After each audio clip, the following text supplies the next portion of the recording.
One time, God said to Samuel, "Stop mourning over King Saul. I've rejected him and chosen someone else to become king.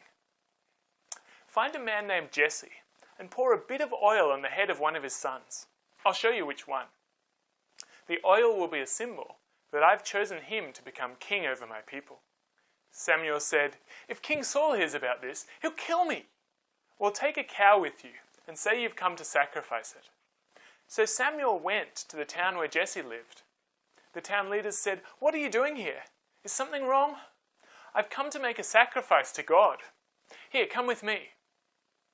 He also invited Jesse and his sons. When Samuel saw Jesse's oldest son, he thought, "That's the kind of man that God would choose to be king." But God said, "Humans judge based on outward appearance, but I judge a person's thoughts and intentions. This is not the one I've chosen."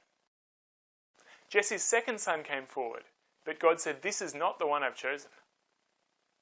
One by one, Jesse's 7 sons came forward, but each time God said, "This is not the one I've chosen." Samuel said, "Do you have any other sons?" "Well, there is the youngest, David. He's out looking after the sheep."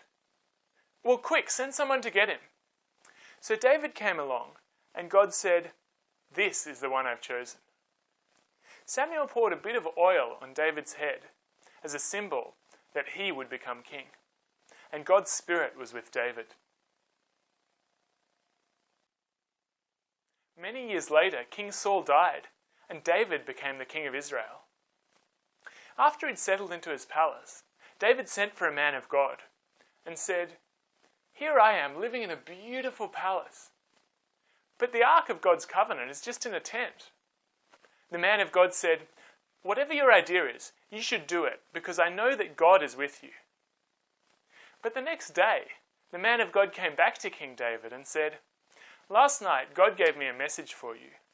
He said, I've never lived in a temple, and I've never asked anyone to build one for me. I took you from being a shepherd to ruling over all of my people, and now I'm going to make you famous throughout the world. You see, you're not the one to build a house for me, but I'm going to build a house for you, a line of kings. I'm going to raise up one of your descendants to become king, and I'll make his kingdom last forever. I'll be his father, and he'll be my son.